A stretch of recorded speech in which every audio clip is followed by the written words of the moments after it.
Hello, this is Addis News Hour. I'm Solomon Danye. Thanks for joining me. Deputy Prime Minister and Foreign Affairs Minister Demeka Mekonnen exchanged a phone call with Chinese State Councillor and Foreign Affairs Minister Wang Yi. Wang Yi said the government of China will keep on encouraging Chinese companies to boost their engagement in Ethiopia's business climate. Haptam Washagri has more.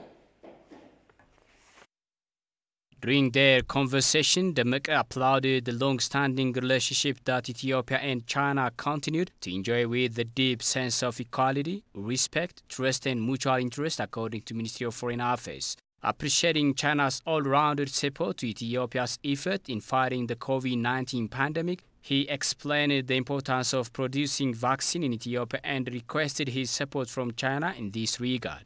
Wang Yi said the government of China will keep on encouraging Chinese companies to involve more in the matter. Speaking about the situation in Tigray, Deputy Prime Minister Demeka said the government has been doing its level best in rehabilitating displaced people, reconstructing destroyed infrastructure, facilitating dialogue with the public, and providing support to farmers. Despite all the commendable efforts of the government of Ethiopia in addressing the concerns of the international community, such as supporting independent investigations over allegedly committed atrocities, bringing perpetrators of various crimes into justice, and expanding access to humanitarians to the region, the disinformation campaign against the government is not abated yet, he said. In this regard, the Deputy Prime Minister stated, Ethiopia is confident that the people and government of China will continue to take note of Ethiopia's genuine efforts to bring the Tigray region into normalcy. China's State Councillor and Foreign Affairs Minister Wang Yi, for his part, appreciated the efforts of the Ethiopian government to rebuild Tigray region and rebuked attempts to meddle in the internal affairs of the country using human rights issues as expertise. The country is using human rights issues as a pretext. In this regard, he said, China will continue to stand firm on its principle of non-interference in the domestic affairs of countries through its deep respect for their sovereign right to handle their internal affairs. In this regard, he said, China will continue to stand firm on its principle of non-interference in the domestic affairs of countries through its deep respect for their sovereign right to handle their internal affairs. The discussion between the two sides also touched upon the trilateral negotiation over the GUD, where the Deputy Prime Minister affirmed Ethiopia's commitment to getting solutions via the EU-led process, while Wang Yi expressed his country's readiness to support resolves for amicable solutions. Following Demeka's briefing on the Ethiopian-Sudan border dispute and the despicable acts of the latter, the Chinese foreign minister said, as a friend of both of the countries, China would push for a peaceful solution over the matter. The conversation between the two sides was concluded with Demeka's briefing over Ethiopia's preparation to hold a free and transparent general election, where the Chinese foreign minister expressed his confidence and well wishes for its successful completion. Ethiopia and the European Union have conducted yesterday a dialogue as per Article 8 of the Cotonou Partnership Agreement signed between the European Union and the African, Caribbean and Pacific Group of States ACP countries. Deputy Prime Minister and Foreign Minister of Ethiopia, Demeka Mekonnen, and EU Ambassador to Ethiopia, Johan Bogstam, led the discussion, which covered economic and political issues of common concern. Demeka noted that the political consultation was a fitting component of the strategic engagement between the two sides. Speaking about cooperation on the economic front, Deputy Prime Minister pledged to give due attention to bottlenecks of foreign direct investment in the country. He also urged EU support to the implementation of Ethiopia's homegrown economic reform agenda, which according to him needs serious commitment and participation of all stakeholders, including private businesses. In their discussion about the overall situation in Tigray, the Deputy Prime Minister provided updates on the issue of humanitarian access, withdrawal of Eritrean troops, and efforts to hold perpetrators of alleged human rights violations and atrocities accountable. Deputy Prime Minister also addressed the concerns of the European Union over the presence of Eritrean troops in the region, mentioning that the process of evacuating the troops has already begun as per the agreement between the two countries to withdraw troops phase by phase from the Ethiopian territory.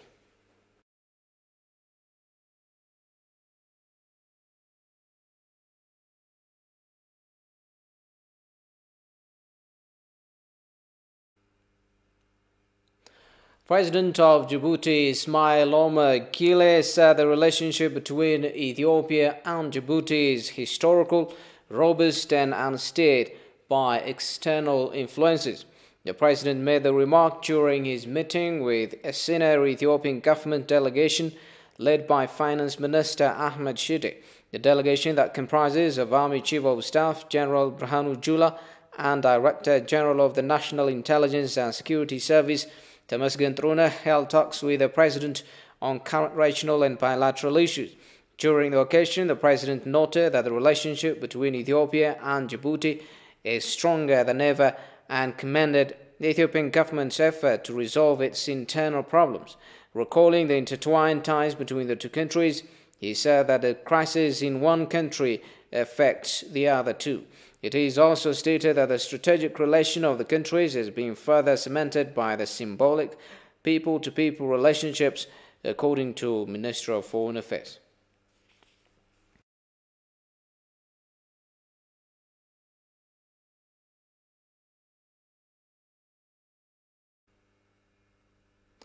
In a similar pact, Chief of Staff of the National Defense Force of Ethiopia, General Birhanu Jula, held discussion with his Djiboutian counterpart, General Zakaria, on the ways of further strengthening cooperation between the defense forces of the two countries. During the meeting, the two sides reiterated their government's interest to replicate success stories of people-to-people engagements and exemplary economic ties between the two countries in the defense areas as well. According to Minister of Foreign Affairs, the two military officials have called for creating more favorable platforms and mechanisms to share information and expertise, as well as pursue joint training. The counterparts have deliberated ways to scale up collaborations to make the Ethio-Djibouti corridor a peaceful zone and agreed to continue holding joint defense meetings annually.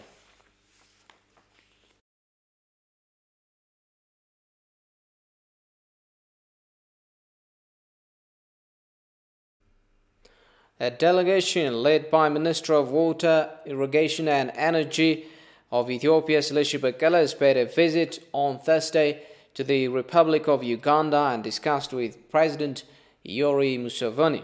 Upon delivering the message of Prime Minister Abiy Ahmed to President Museveni, Seleucia briefed the President about key issues in Ethiopia, including the forthcoming general elections, the GERD, humanitarian and rehabilitation endeavors in Tigray region, and the Ethio-Sudan border dispute. Following the briefing, President Museveni expressed his solidarity to Ethiopia on all of the topics of discussion, according to Minister of Foreign Affairs. The President further proposed to hold a summit in a form of a conference of leaders of the Nile Basin states in order to debate on contentious issues on the uses of the rivers so that the concerned ministers would be given guidance by the heads of state and government.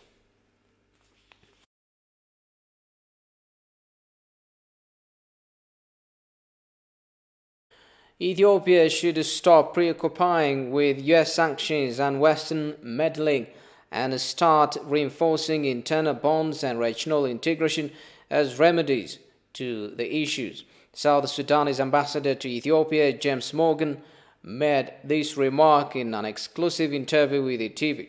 He strongly argues that Africa as a whole will always be open to sanctions unless it withdraws out of the United Nations Security Council and start continental unity. Shifarolag reports. Recently, especially after Ethiopia engaged in law enforcement operation in Tigray and its readiness to conduct the second filling of its mega hydropower dam, Ethiopia seems to be experiencing growing pressures from external forces, including restrictions by the Biden administration. The South Sudanese ambassador to Ethiopia says Ethiopia should stop preoccupying with the new measures and begin looking for remedies to foreign influences. Strong internal union and regional integration are some of the solutions. My message is that to the Ethiopian brothers and sisters, this is not for us in South Sudan. The Western countries have meddled in our affairs. Even as I speak to you now, just a few days ago, they imposed on us sanctions. So this is not the first country that they're imposing sanctions. South Sudan had been living in sanctions since we became independent. We were sanctioned, and Ethiopia should not really worry much about the sanctions, because what they are doing, they make restrictions, they make imposing economic sanctions, to the extent sometimes, like in South Sudan, they impose the arms embargo. So we should not be worried about it. What we need to do is very important. Our unity as Africans and our unity as a region. Now here we in the Horn of Africa, we should unite and work towards our regional integration. We should not care about the sanctions. We should cooperate with one another. We should trade with one another. And we should make sure that life is made easier for our citizens. Despite very frosty relations between Moscow and DC, the counter-terrorism cooperation is ongoing between even Russians and Americans. And Ethiopia is a different thing, because Ethiopia is not a global adversary for US, but a long-standing partner. So if you make sudden decisions to depart from this cooperation of very sensitive nature, I mean, it's a big mistake, big loss for the US, because US needs, for the global counterterrorism effort, it needs bases, it needs cooperation, it needs local knowledge. So I think it's pretty clear what is there on the table to lose if this is looked into. The ambassador also strongly argues that the continent of Africa must withdraw from the UN and reinforce its ties within. Otherwise, it will always be subjected to unexpected sanctions and even colonization. The UN Security Council has become a de facto leader of the world. They interfere everywhere. And if you could refer back to those days, our lovely African president, late Robert Mugabe, had been telling us that we should withdraw from this UN. This is the best thing that Africa should do. Africa just should withdraw from UN, and then we focus on our own issues. Because this is a new colonization of the continent. They want to colonize us. And in fact, if people don't take it seriously, we are under colony. We are a colony now. In the so-called five, the big five members of the UN Security Council, there is any African representation there. So why do we really want to stay where we are not represented? We should just withdraw from the UN and focus on our own issues. Because now, this UN thing, they're becoming the masters of the world. If you don't toe according to their rules, you don't toe the line the way they want, they will sanction you. The ambassador says Ethiopia and South Sudan are very friendly nations, and this will continue in the future in a strengthened manner. A Pan-African researcher says US accusations of Ethiopia are all a pretext. The US may reconsider the sanction, assuming the joint role it is playing with Ethiopia in the fight against terrorism. Tantayo Tamraz reports. Mahalet Ayele is a Pan-Africanist researcher on African and Middle Eastern studies based in the Netherlands. Reflecting on the US sanction against Ethiopia, she said the US sanction is an attempt to further maintain upper hand in the Horn and East African region, following the geopolitical shifts in the region. We cannot deny that there is this geopolitical shift in the region, in Eastern Africa, and every powerful Western country wants to keep an upper hand in the region, making sure that countries are servants to their will. At the end of the day, what they want is to have that servant leader in the country. The researcher says U.S. government accusations of Ethiopia are all pretext. Behind the sanction are interests to meddle with the Grand Ethiopian Renaissance Dam, the TPLF clique, and the like internal affairs of Ethiopia. All what U.S. has been accusing Ethiopia is a pretext to what I said before, meaning U.S. actually is observing under its own eyes that Ethiopia is becoming an independent. In terms of independence, of course, it has been independent all along, but in terms of empowering itself, in terms of economy, it's on the verge of that. It's becoming independent country to become the regional powerhouse of the East Africa. So it's a pretext of using TPLF.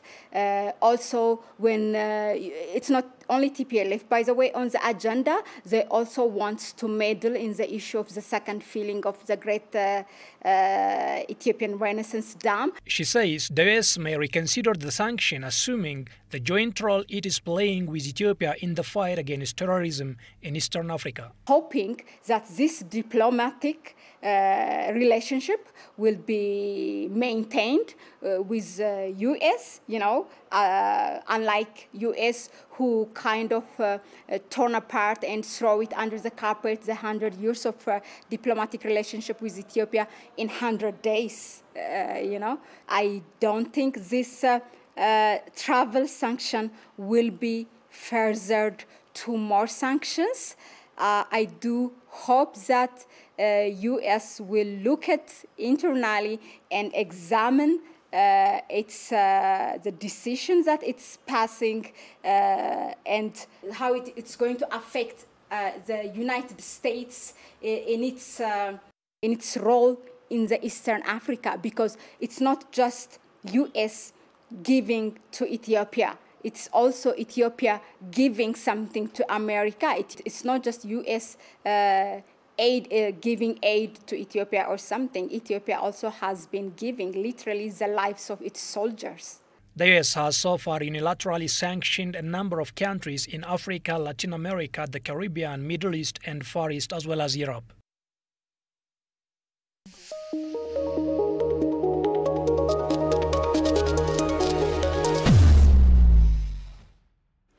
Russian ambassador to Ethiopia compliments Ethiopia's stance to fill a second phase of the GERD and calls on the African Union to negotiate the three countries with the principle of African problems by African solutions. The ambassador said the African Union should struggle to mediate the dispute to move the continent forward. International community to interfere is irrelevant, he said. Kasan Jani reports. Ethiopia and the downstream nations have been at loggerheads since the inception of the Grand Ethiopian Renaissance Dam. Notwithstanding the fact that Ethiopia has endeavored time and time again to familiarize Sudan and Egypt, that the project does not cause any significant harm to them. The downstream countries, however, have been persistently turning a deaf ear to the lectures and moving the situation into uncharted territory. Over this issue, Russian ambassador to Ethiopia says African Union negotiation is the most appropriate way to mediate this dispute. As we understand it, the African Union is the most appropriate organization which is able to mediate for the three countries. Firstly, the African Union, more than any other organization, is familiar with the peculiarities of the problem, the positions of the parties, their fundamental differences, as well as the situation in the region as a whole, taking also into account its historical development. That's why it is difficult to imagine any other structure with authority at this level suitable for the role of mediator. We believe that the potential of the African Union as the mediator in this dispute is far from being exhausted. Of course, if negotiations in this format reach a final deadlock, the parties may have to look for other mediators. but the main condition for their choice should be the acceptability of a candidature for all the three parties, without exception. And in addition, when choosing mediators, their competence should be taken into account, as well as their known neutral position in the dispute. So at this stage, we strongly support the continuation of the African Union's role as the main mediator in this dispute. Ambassador Vani further underscored to move forward what is needed is to engage in good faith in the negotiations over the dam under the auspices of the African Union. Everyone must realize that the situation in the Horn of Africa and with it the lives of millions of people depend largely on the course and outcome of the dam talks. I'm ready to repeat once and again Russia's position on this issue. It remains unchanged. There is a need to find a mutually acceptable solution through dialogue between all the three countries, taking into account the interests of each party and with strict observance to the international law. Dialogue on the distribution of waters of such a vital river as the Nile can't be conducted by methods of pressure, blackmail, or threats. Nile is the commonwealth of the free states and their peoples, and it should serve for the good of the peoples concerned and not be an apple of discord among neighbors. We are in favor of continuing negotiations. We see them as the only possible and legitimate way to mutually acceptable solutions. We believe that no one other than the Nile-fed countries themselves can find the right solution. On the contrary, we deem that a surplus of advice from the outsiders can cause imbalance in the negotiation process. That is why we believe that the parties should refrain from emotions or any external influence or pressure and should continue the negotiation. Recognizing the Nile River as a commonwealth and lifeline for all of the three countries, the ambassador appreciated the win-win scenario Ethiopia is offering. In connection with the Russian National Day 2021, the ambassador mentioned his embassy has received congratulatory messages from senior government officials of Ethiopia, and he reiterated the commitment of his country to enhance partnership with Ethiopia in multifaceted areas.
Good evening to you all, dear viewers. In this edition, we'll be taking a glance at Shillala, the Ethiopian traditional battle cry.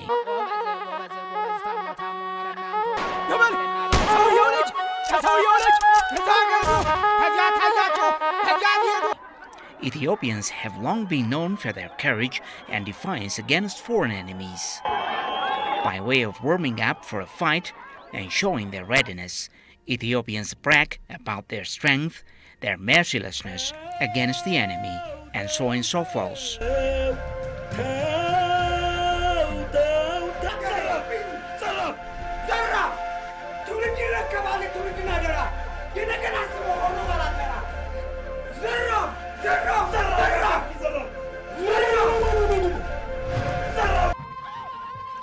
Thus, Ethiopians do the battle cry while walking back and forth.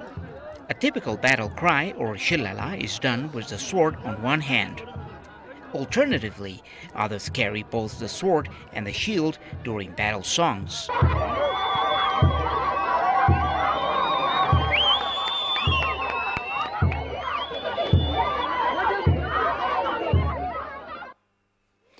Welcome back, you're watching Addis News Hour. Scholars enunciate the need to stand firm regardless of the growing external pressure against Ethiopia.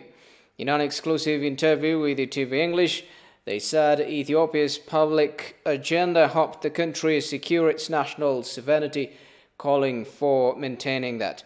Alula Taklemariam reports. One cannot deny that Ethiopia's nationwide and unified wave has been a strong tool for guarding the country's sovereignty. Scholars agree that such patriotic sentiment among Ethiopians increasingly gets ignited, even during hard times. Several countries, several forces and several countries has miscalculated Ethiopia 150 years. In the past, so 150 years. When Ethiopians argue each other, when Ethiopians argue each other on, they feel that okay, the country is divided. They feel that okay, the country is divided, and this is the right time people cannot stand together. Invade Ethiopia or to take land from Ethiopia. This has invade Ethiopia or to take land from Ethiopia. This has happened when the Egyptians came to colonize in Ethiopia. When the Egyptians came to colonize in Ethiopia in the 1970s, they have the same kind of together. When Italy invaded Ethiopia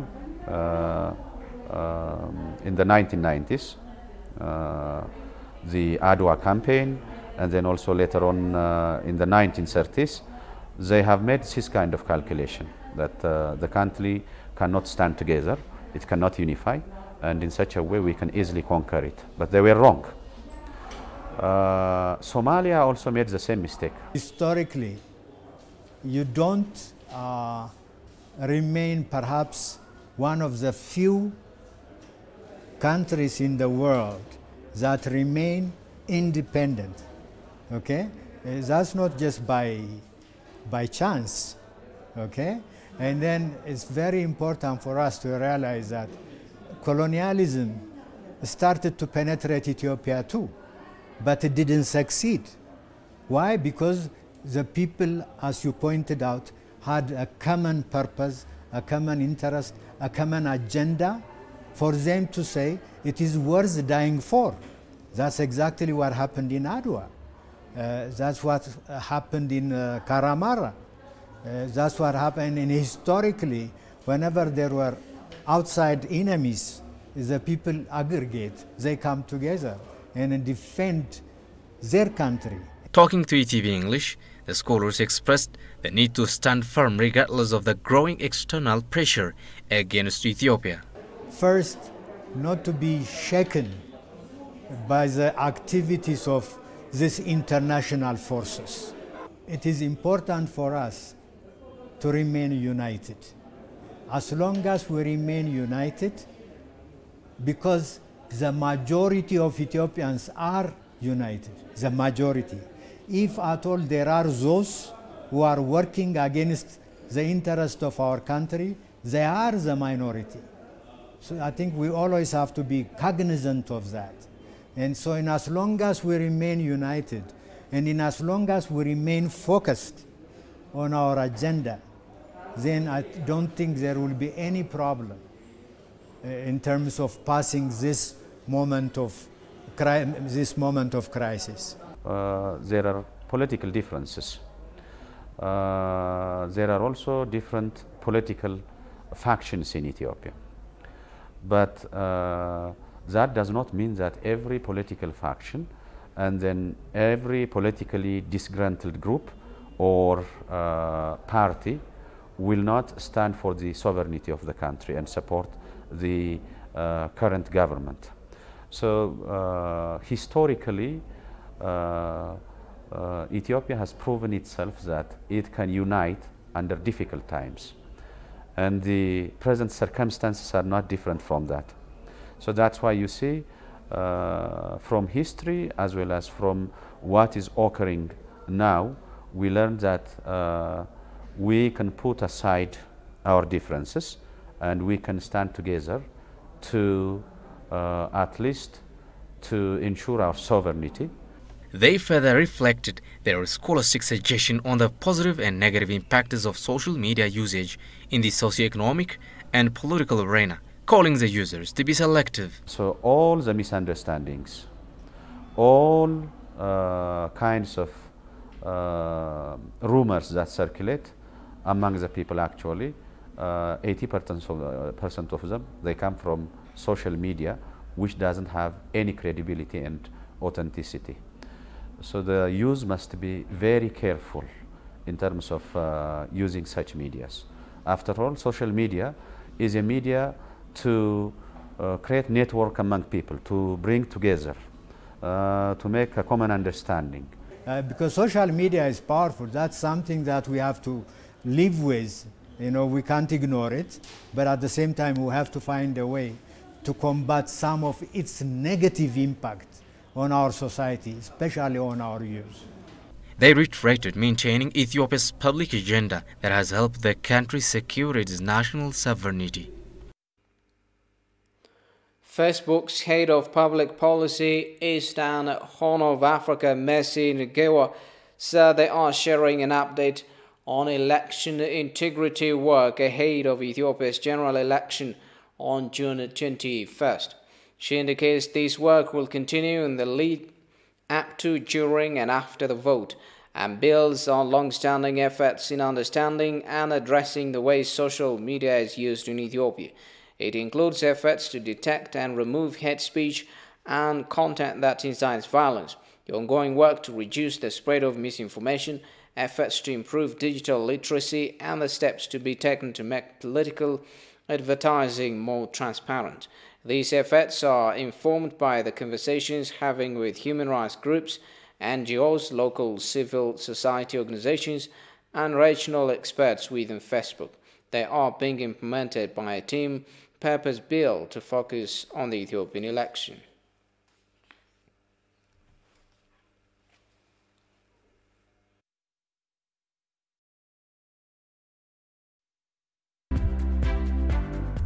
Policy Matters is a conversation platform which aims to provide reasoned analysis and context to the activities, reforms, and policies of the federal government of Ethiopia.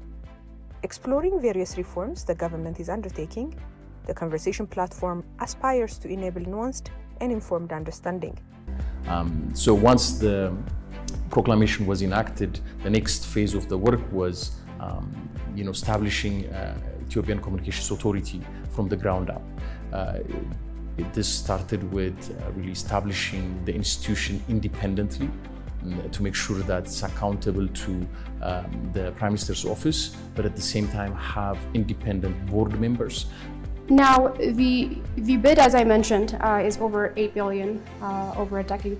And it reflects the highest FDI investment to Ethiopia. What really stood out? This process will create over 1 million, from 1 million to 1.5 million new jobs. Now, we've also learned that the sale of the second telecom license will be postponed and re-auctioned in the coming months. Can you help us understand what drove that decision? And in your response, maybe also touch on the announcements around infrastructure and mobile money deployments. The North Star is for the government to continue to open up the sectors that would allow further economic growth, and allow the entrepreneurial spirit of the youth is fully captured in a formal sense, whereby they will be able to generate revenue for themselves, but also for the government through tax.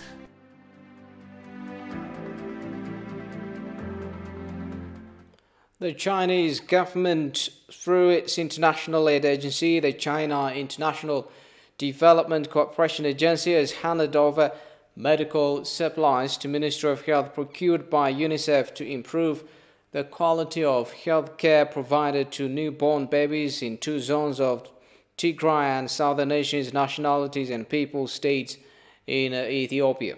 The medical supplies are part of the project entitled Improving the Quality of Healthcare Provided to Newborn Babies in 2 zones of Tigray and Southern Nations, Nationalities and Peoples regions of Ethiopia, launched in March 2020.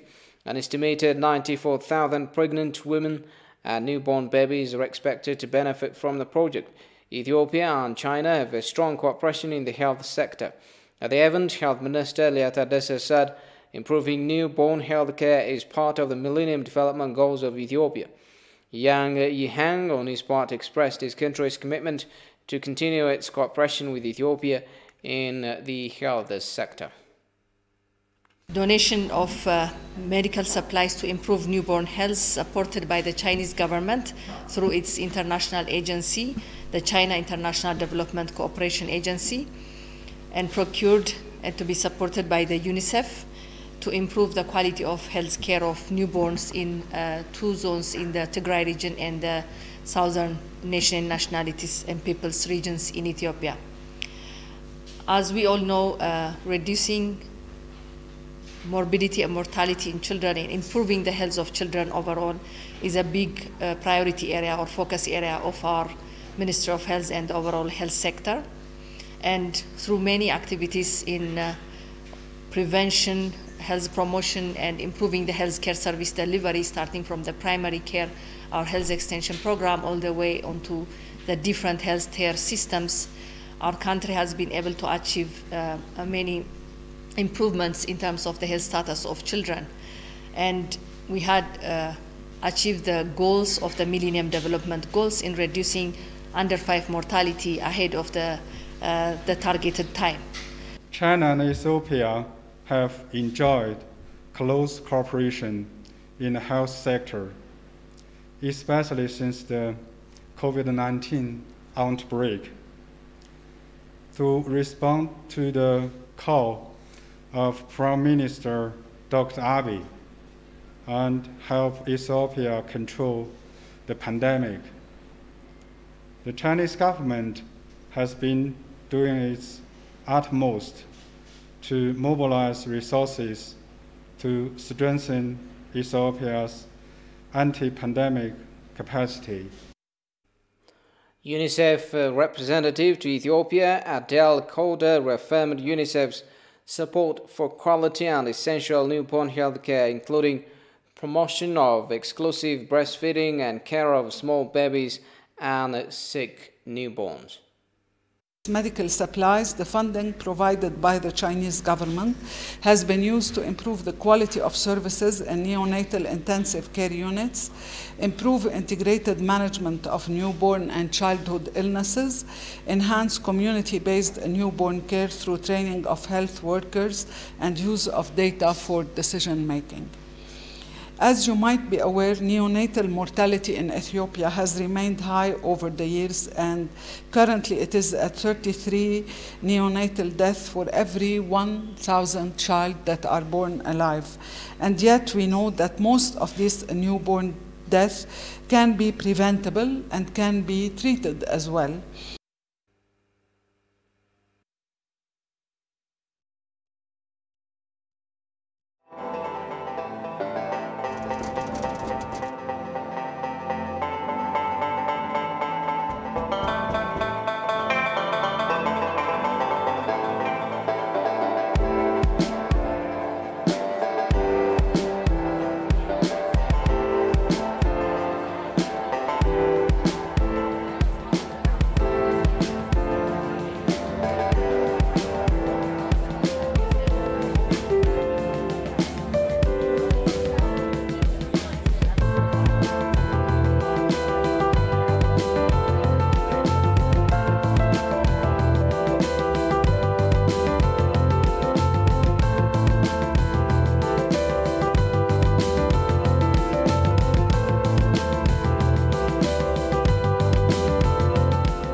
This is Andy's News Hour.